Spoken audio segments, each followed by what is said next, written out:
ఇదిగో మన మధ్య ఆయన కదలబోతున్నాడు. ఈరోజు నువ్వు చేయవలసింది ఏంటంటే ఆయన నమ్ము, ఆయన శక్తిని నమ్ము, యేసులో ఉన్న శక్తిని నమ్ము, యేసులో ఉన్న ప్రభావాన్ని నమ్ము, యేసయ్యలో ఉన్న మహిమను నమ్ము. ఆయనే దేవుడు నిన్ను నమ్మితే నీ కోసమే ఆయన కదలబోతున్నాడు, నీతోనే ఆయన మాట్లాడబోతున్నాడు.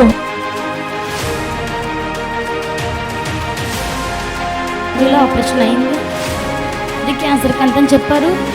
నాకు అలాగే కడుపులో విపరీతమైన నొప్పి, మంట, విపరీతమైన పోటు, అలాగే తలలో కూడా విపరీతమైన మంట చేసేది, అలాగే బ్యాక్ పెయిన్ కూడా ఎక్కువ ఉండేది. గత జూన్ నెల అయితే నేను ఇక్కడికి యూట్యూబ్ ద్వారా వచ్చాను. ఆరాధనలో కూడా నేను కింద పడిపోతే కడుపులో పోతుందని చెప్పారు పాస్టర్ గారు. కడుపులో బలహీనత, కడుపులో పోత ప్రార్థన చేయించుకుని నేను ఇంటికి వెళ్ళిన తర్వాత హాస్పిటల్కి వెళ్ళానండి. నా రిపోర్ట్స్ అన్ని నార్మల్గా వచ్చినాయి. నీకు క్యాన్సర్ లేదు అని నార్మల్ రిపోర్ట్స్ వచ్చాయి.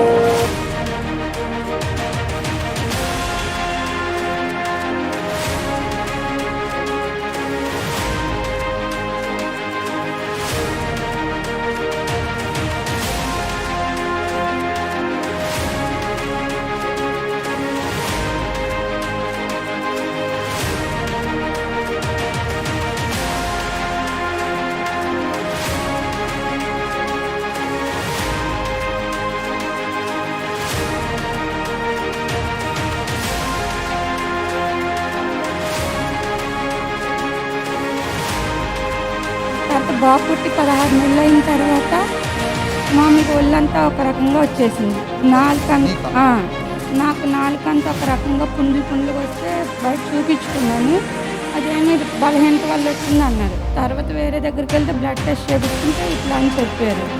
3వ తారీఖు ట్రై చేయించుకుని 12వ తారీఖున టెస్ట్ చేయించుకున్నాం. పెయిర్ ఆయిల్ నోట్లో వేసి నెగిటివ్ అనే వచ్చింది. హెచ్ఐవి తగ్గటం అంటే సామాన్యమైన విషయమా? డాక్టర్ల వల్ల అయ్యే పని అయింది. మరి ప్రేయర్ ఆయిల్, కేవలం ప్రేయర్ ఆయిల్ పోయి నెలలో తైలతో ప్రార్థన చేశాక ఒకసారి చెక్ చేపిస్తే నార్మల్ రిపోర్ట్ వచ్చిందట.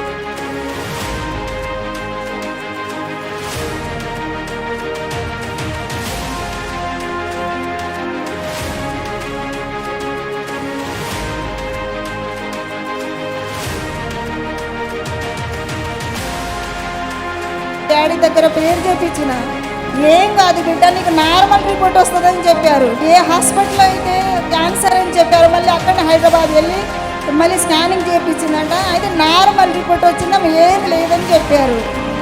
నిర్మల ఇక్కడ అబద్ధాలు లేవు, అన్ని నిజాలు. కావాలంటే మీరు ఒకసారి వచ్చి చూడండి, చూసి నమ్మండి, మీరు మారు మనసు పొందండి.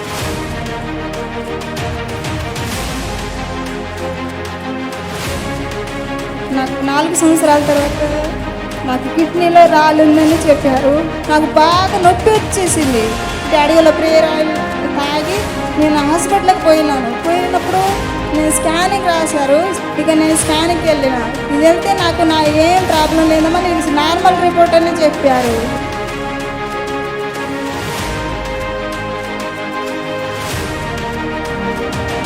తరచూ తలలో గడ్డలు వస్తుంటాయి, ఒంటి మీద కూడా అక్కడక్కడ గడ్డలు వచ్చాయి. మరి గడ్డలు తగ్గడానికి మందులు వాడేగా తగ్గలేదు. కానీ మరి ఏప్రిల్ నెలలో డాడీ గారు లాస్ట్ ప్రార్థన చేసినప్పుడు గడ్డలు ఉన్న వారికి గడ్డలు మెత్తపడిపోతాయని చూసుకోండి అన్నారు. నుంచి వెళ్తూ ఉంటే ఇంటికి పోయేలోపు గడ్డ జరిగిపోయి మచ్చ వచ్చేసింది. అలాగే ఈ తలలో ఉన్న గడ్డలు కూడా పోయినాయి. ఇప్పుడు 3 నెలలు మళ్ళీ తలలో గడ్డలు లేవు, ఒంటి మీద కూడా 7 గడ్డలు లేవు. ఏ అవసరంతో ఇక్కడికి వచ్చాం, ఏ బలహీనతలతో వచ్చాం, ఏ సమస్యలతో వచ్చాం, ఏ అవసరంతో వచ్చాం, ఏ వ్యాధులతో వచ్చాం, ఏ బాధతో వచ్చాం, నువ్వెక్కడికైనా వెళ్ళి ఈ అవసరత నిమిత్తమైన చేతులు చాచి ఖాళీ చేతులతో తిరిగి వస్తామేమో. కానీ యేసయ్య దగ్గర వాళ్ళు ఎవ్వరూ కూడా ఖాళీగా వెళ్ళడానికి వీల్లేదు.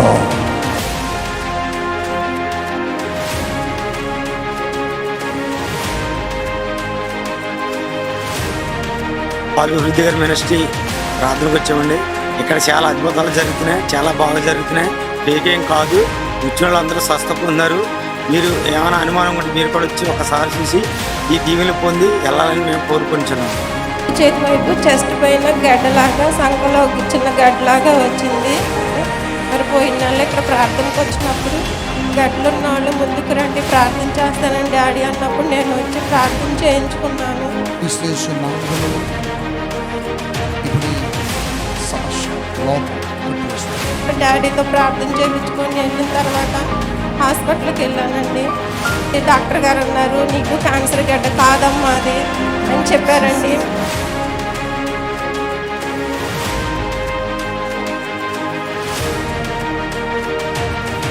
అర్ధరాత్రి అద్భుతాల ఆరాధనలో డాడీ గారికి ఫోన్ చేసి, అయ్యా ఇంట్లో ఆర్థిక సమస్యలతో ఉన్నాను, బాధపడుతున్నాను అయ్యా, ప్రేయర్ చేయండి అంటే, అనిల్ నీకేం సమస్య లేదు, నీకేం ఇబ్బంది ఉండదు, పని వెంట పని నీకు చేతి పనులు అధికంగా వస్తాయి అని చెప్పి దేవుడు దైవ సేవకుల ద్వారా మాట్లాడినప్పుడు నేను బాగా నమ్మానండి. తెల్లారి పొద్దున్నే గొప్ప గొప్ప పనులండి, అసలు పనులంటే విస్తారమైన పనులు అనమాట. వెళ్ళిన తర్వాత చాలా ఇబ్బందులు పడ్డానండి. తర్వాత అద్భుతాల ఆరాధన చూడమ్మా మీకు ఉన్న బలహీనత పోతుందని చెప్తే చూస్తానండి. అప్పటి నుంచి కూడా నాకు భయము ఏంటంటే అలా నుంచి మీ అర్ధరాత్రి ఆరాధనలో పాల్గొన్నప్పుడు నాలో ఎటువంటి 3 శత్రులు నాలోంచి వెళ్ళిపోనియండి. చాలా అద్భుతాలు, స్వస్థత, విడుదల, అనారోగ్యంతో ఉన్న వారికి బలపరుస్తున్నారు, స్వస్థపరుస్తున్నారు. బాగా ఆరోగ్యము దేవుడు స్వస్థతని ఇస్తున్నాడు. ఏ బాధ అయినా సరే స్వస్థతలు కార్యాలు జరుగుతాయి. నిజమే, అది అబద్ధమైతే కాదు, రియల్గా చూస్తున్నాము. టీవీ ఆన్ చేస్తాను, అయ్యగారు సారపాకులు అనుకుంటా వాటర్ జిమ్ముతున్నారు అందరి మీద, పరిశుద్ధాత్మ దేవుడు పొందుకుంటున్నాడని చేతుల్లో ఉన్న వాటర్ బాటిల్ పట్టుకోండి, మార్చబోతున్నాడు దేవుడు అనగా నేను తక్కువని 2 లీటర్ల బాటిల్ తీసుకుని చేతులు పెట్టుకున్నాను. ఆరాధనలోకి వచ్చిన ఒక సహోదరు అక్కగారి మీద పరిశుద్ధాత్మ పొందడించబడి ఏడవడం మొదలు పెట్టుకున్నాను. అయితే గమ్ముని వాటర్ తాగమని వాటర్ ఇస్తే అందులో ఉంది, ఇదేంటి వాటర్ తేడాగా ఉంది, ముందు తాగింది వేరే ఉంది, వాటర్ మారిపోయింది అంటుంటాడు. మేము కూడా చూసాం, దేవుడు వాటర్ మార్చేసాడు. ఇలాంటి పాల్పుద్ది గారు ఒక దైవజనుడు, సేవకుడు, బలమైన అభిషేకం కలిగిన వారు ఇలాగ దేవుడు నడిపిస్తున్నాడు కనుక ఇక్కడ జరుగుతున్న సూచికలు మాత్రమే అబద్ధము కాదు, ఇది ఎవరో చేయించేవి కాదు, రియల్గా చెప్తున్నారు జనం, చాలామంది పబ్లిక్. వీటిని చూసి మీరు వచ్చి రియల్గా దేవుడు చేస్తున్న కార్యాలు చూసి రక్షణ పొందమని చేసినాము. మేము అందరూ పెట్టుకుంటున్నామండి.